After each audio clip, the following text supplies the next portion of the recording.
Well, many questions being asked here in France today about how this could happen. We just talked to Nabila Ramdani, the French journalist, who talks about the mood of the nation and how it has changed since those attacks in Paris just a year ago. Let's talk to Olivia Grita. She's an international security expert. Olivia, 3 times now Paris has been targeted in just 18 months. What can the French authorities do? Look, they need to focus on getting back to basics, which is human intelligence. The French used to have the best services when it came to human intelligence, a department known as les renseignements généraux that was scrapped by President Sarkozy in 2008.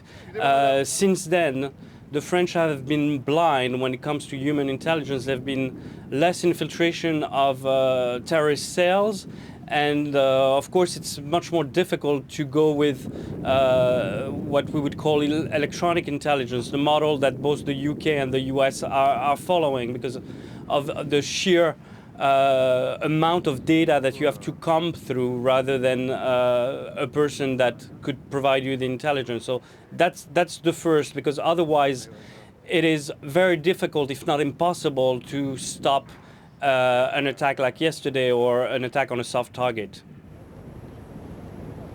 And that is the problem, isn't it, Olivia? We hear it time and time again. We've heard it from the British authorities as well, haven't we? That because of the vast number of people that they are trying to carry out surveillance on, it is impossible to watch everybody. Given that is the issue, that is the fact on the ground, isn't it? That there are just too many people to survey. How can they change the way they're operating?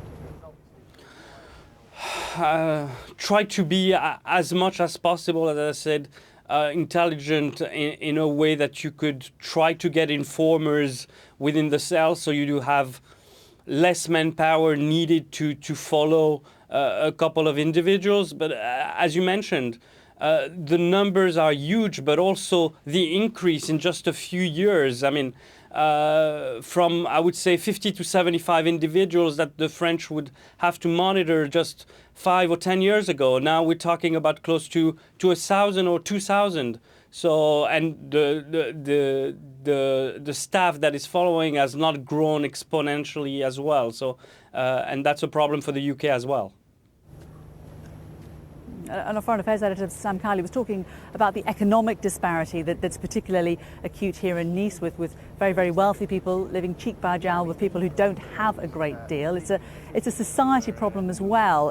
Is that something that perhaps the authorities need to be addressing more, that they actually need to change the way society is here to try to reduce the possibility of people becoming radicalised? Look, that's been a long debate, not only in France but around the world, and it's quite telling that this is not the crux of the problem. I think that homegrown terrorism has existed for a long while, and that governments, whether in the UK or France or the US, have shut their eyes on it. And so, we've seen Madrid, we've seen London in 2004, 2005, and I think the issue is much more geared towards looking at what's happening, but also it's not just a question of poverty. I mean, this issue of poverty comes up time and time again, and in most cases, jihadists that we've seen act in the past few years actually come from either middle class or upper middle class, not lower class. So it's not an issue of poverty. It's much more an issue of identity, if you will, rather than poverty.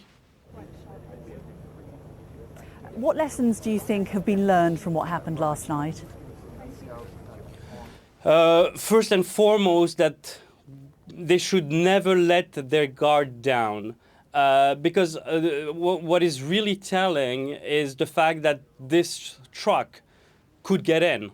I mean, that's still mind-boggling that with such a huge gathering on Bastille Day, and we know how much terrorists are trying to act on symbolical days, on symbolical targets, that the truck was able to pass. I'm not sure it would have happened in Paris. So it could have been a problem with the local police, or the fact that they had a huge sigh of relief that nothing major happened during the Euro competition. but that's the one they should be looking at much more than anything else. Okay, Olivier Grita, international security expert, thank you very much. Well, down here on the street here in Nice, I'm joined